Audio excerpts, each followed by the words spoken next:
Carta de Paulo para Filemon. Foi escrita durante uma das muitas prisões de Paulo. E é, na verdade, a carta mais curta do Novo Testamento, mas não deixe seu tamanho te enganar. Na verdade, é uma das coisas mais explosivas que Paulo já escreveu. Aqui está a história que podemos juntar a partir de detalhes dentro da carta. Filemon era um cidadão romano bem-sucedido de Colossos, que provavelmente conheceu Paulo durante sua missão em Éfeso e se tornou um seguidor de Jesus.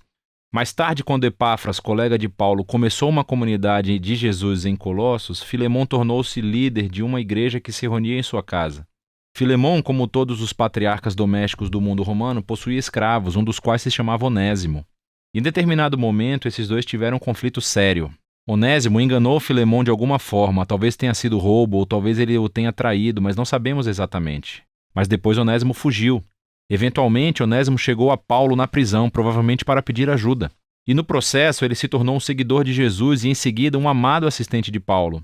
E assim, Paulo se encontra em uma situação muito difícil e delicada quando escreve essa carta. Ele pedirá a Filemon não apenas para perdoar Onésimo e recebê-lo de volta, mas para aceitá-lo como um irmão no Messias e não mais como um escravo. Veja como ele faz isso. Paulo começa com uma oração. Primeiro, louvando Filemon e agradecendo a Deus pelo amor e fidelidade que ele demonstrou a Jesus e ao seu povo.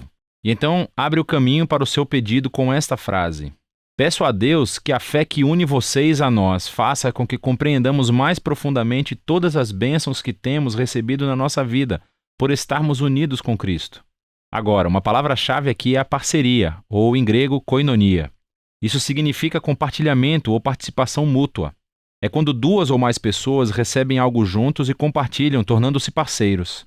Paulo está dizendo que a fidelidade a Jesus significa reconhecer que todos os seus seguidores são parceiros iguais, que compartilham juntos o dom do amor e da graça de Deus. E para Paulo, essa experiência de koinonia entre os seguidores de Jesus não é apenas uma ideia, é algo que você faz em seus relacionamentos, o que leva Paulo a seu pedido.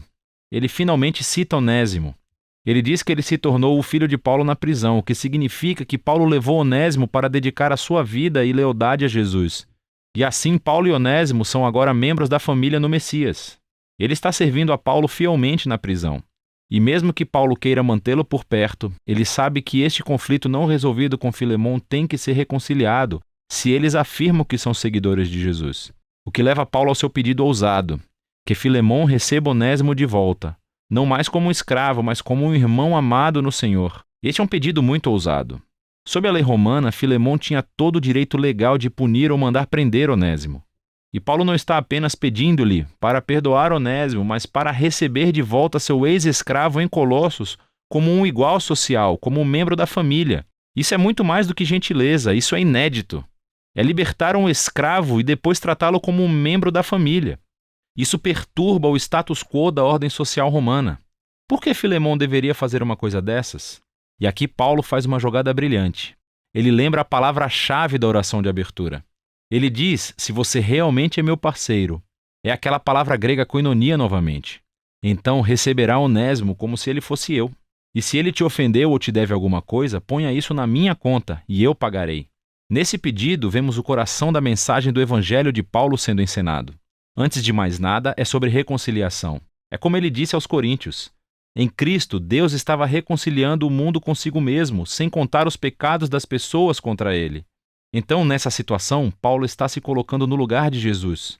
Ele absorverá as consequências do erro de Onésimo. Ele pagará qualquer custo para poder se reconciliar com Filemon. Mas a mensagem de Paulo era mais do que um negócio legal. É também sobre koinonia. Onésimo, Filemon e Paulo são todos iguais perante Deus. Todos compartilham a mesma necessidade de perdão. E assim, diante da cruz, todos são iguais, o que significa que Filemon e Onésimo não podem mais se relacionar como mestre e escravo. Eles são membros da família, eles são irmãos em Cristo.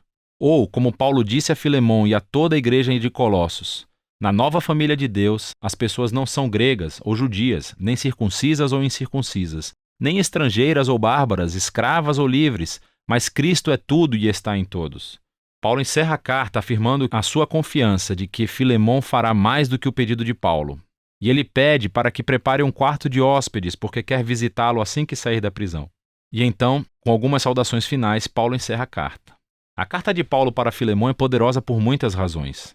É a única carta em que Paulo não menciona explicitamente a morte ou ressurreição de Jesus. Isso não é um descuido. Ele não precisa explicar a cruz com palavras porque está demonstrando isso através de suas ações. Paulo está incorporando aqui o significado da cruz. Ele tornou-se no lugar através do qual Onésimo e Filemão são reconciliados com Deus e depois uns com os outros. Essa carta também nos mostra que as implicações das boas novas sobre Jesus são extremamente pessoais e nunca privadas. O fato de Filemão e Onésimo serem agora irmãos em Cristo faz com que o seu relacionamento de senhor e escravo seja totalmente irrelevante. A família do povo de Jesus é o lugar onde todos são beneficiários da graça de Deus. É um novo tipo de sociedade, ou uma nova humanidade, como ele a chama na carta aos Colossenses, onde o valor e o status social das pessoas não é definido por raça, gênero, classe social ou econômica. Em Cristo há simplesmente novos seres humanos que são iguais, que compartilham juntos a misericórdia de cura de Deus através de Jesus. E é disso que se trata a carta de Paulo a Filemão.